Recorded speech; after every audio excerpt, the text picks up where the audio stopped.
தேனியில் மலைகளின் மடியில் வசித்து வரும் மக்களை விலங்குகளின் சரணாலயத்தை காரணம் காட்டி அங்கிருந்து அப்புறப்படுத்த முயலும் அரசுக்கு கடும் எதிர்ப்பு கிளம்பியுள்ளது.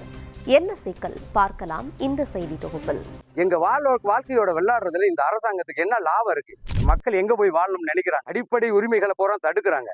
மின்சாரத்தை வெட்டணுன்றாங்க, குடிநீரை வெட்டணுன்றாங்க, பாதையை வெட்டிட்டாங்க. எங்க நிலம், இந்த விவசாயம், இந்த வாழ்வாதாரம் இதுக்குள்ளதான் நாங்க வாழ்ந்துட்டு இருக்கிறோம். ஏன்னா இங்க இருந்து வெளியேறி போனா எங்களுக்கு சாவுதான நிச்சயம். அதனால அதிகாரி அவங்கள பார்க்க முடியல, ஒரு யமனை பாக்குற மாதிரியே இருக்கு.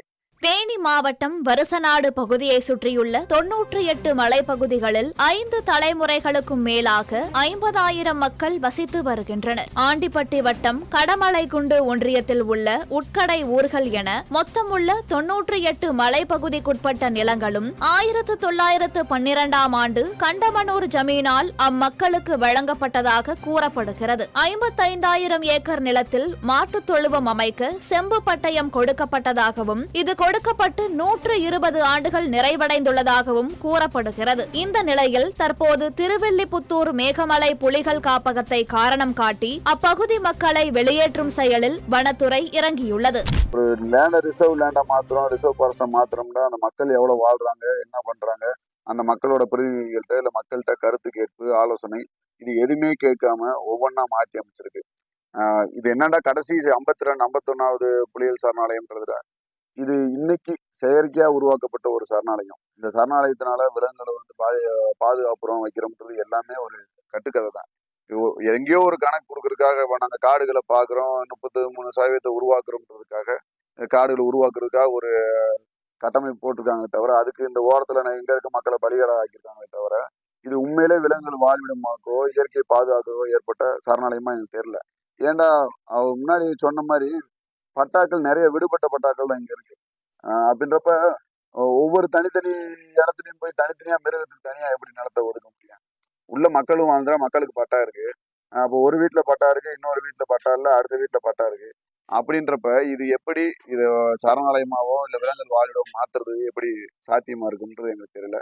இப்பகுதி மக்களுக்கு அரசு பள்ளிகள், அங்கன்வாடி, நேர்மை விலைக்கடை மற்றும் மின் இணைப்பு, அரசு பேருந்து உள்ளிட்ட அடிப்படை வசதிகள் தமிழக அரசால் செய்து கொடுக்கப்பட்டுள்ளது. ஆனால் நீதிமன்ற தீர்ப்பை காரணம் காட்டி இப்பகுதியில் உள்ள அரசு அலுவலகங்களை அகற்றவும் மின் இணைப்பை துண்டிக்கவும் வனத்துறை நடவடிக்கை எடுத்து வருகிறது. அரசாங்கம் இப்ப எங்கிட்ட ஆதாரம் கொடுங்கன்றாங்க. அரசு அலுவலகங்கள் சொல்லிட்டு போஸ்ட் ஆபீஸ், பள்ளிக்கூடம், பால்வாடி, அங்க மண்டபம் எல்லாம் கட்டி கொடுத்துருக்காங்க, ஆஸ்பத்திரி வரைக்கும். இதெல்லாம் ஆவணமா தெரியாத அவங்களுக்கு? ஏன் அரசு கட்டடம்னு சொல்லிட்டு ஒரு 116 கட்டடத்தை இடிக்க சொல்லிருக்காங்க, 6 மாதத்துக்குள்ள இடிச்சாங்கன்னு. அப்படி இல்லாட்டி உங்களுக்கு நடவடிக்கை எடுப்போம், ஒழுங்கு நடவடிக்கைன்னு சொல்லிட்டு ஒரு 118 அரசு அதிகாரின்னு சொல்லிட்டு எங்க குடும்பத்துல ஒவ்வொரு ஆள் தான் வேலைக்கு போயிருக்காங்க. எங்க கொள்ளு தாத்தா கொடுத்த நிலத்துக்கு இப்ப எங்க தாத்தா எங்க கொடுத்துட்டு போன நிலத்துல என் தம்பி ஒருத்தர் வேலைக்கு போயிருக்கான்னு எங்களுக்கெல்லாம் நிலத்தை வேணாம், நீங்க கொடுத்துட்டு போங்க கவர்மெண்ட்டுக்குன்னு சொல்றாங்களே. இதுல எந்த ரீசன்ல சொல்றாங்கன்னு புரியல.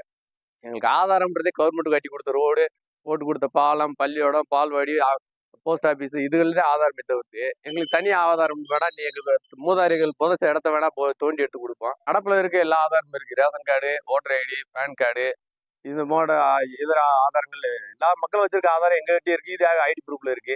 இதெல்லாம் ஆதாரமா எடுத்துக்கிறாம எங்களை மட்டும் ஆதாரம் இல்லை, நீங்க வெளியில போங்கன்றதுல எந்த வகை நியாயம் இல்லை. தலைமுறையாய் மலையின் மடியில் வாழ்ந்த மக்கள் தற்போது செய்வதறியாது திகைத்து வருகின்றனர். இத்தனை தலைமுறை இருந்து இப்ப எங்களை வெளியேற்றணும்னா நாங்க எப்படி வெளியே போக முடியும்? நாங்க வருவாய் நாங்க மாடு வச்சிருக்கோம். மாடு வச்சு நாங்க மாட்டுக்கு புல்லு பிடிங்கி சாப்பாடு சாப்பிட்டுட்டு இருக்கோம். வேற எந்த வருமானம் இல்ல. தோப்பு தோப்பு இருக்கு, மாடு இருக்கு. இதை வச்சு நாங்க அன்னாடு வேலை செஞ்சு சம்பளம் பாலை ஊற்றி மாட்டுக்கு புல்லு பிடிங்கி பால் ஊற்றி சாப்பிட்டுட்டு இருக்கோம். இந்த ஃபாரஸ்ட் துறையில இருந்து எங்களுக்கு இடைஞ்சல் கொடுக்குறாங்க. அதுக்கு முன்னாடியெல்லாம் நாங்கள் விவசாயம் பண்ணிட்டு இருப்போம், அவங்க வருவாங்க, எங்கிட்ட காப்பி போட்டு கொடுங்க, கஞ்சியை ஊற்றுங்க அப்படின்னு சொல்லிட்டு போயிட்டு இருப்பாங்க. அப்படித்தான் நாங்கள் வாழ்ந்துக்கிட்டு இருந்தோம். இப்போ வர்ற அதிகாரிகளை பார்க்கும்போதே எங்களுக்கு பெரிய அச்சுறுத்தலாக இருக்குது. எங்களுடைய மரணத்துக்கான யமனா தான் பார்க்க வேண்டியதாக இருக்குது அவங்கள. ஏன்னா இங்கேருந்து வெளியேறி போனால் எங்களுக்கு சாவுதான நிச்சயம். அதனால அதிகாரி அவங்கள பார்க்க முடியல, ஒரு யமனை பார்க்குற மாதிரியே இருக்குது.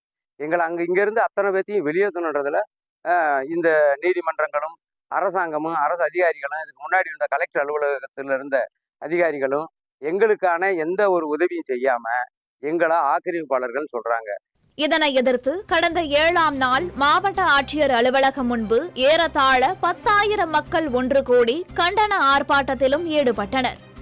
வாழ்வாதாரத்தையே இழக்கவிருக்கும் அம்மக்களின் குரலுக்கு நீதிமன்றமும் அரசும் செவிசாய்க்க வேண்டும் என்பதே அனைவரின் கோரிக்கையாக உள்ளது. வேந்தர் செய்திகளுக்காக தேனி செய்தியாளர் செந்தில்குமாருடன் நீலா பிரியா.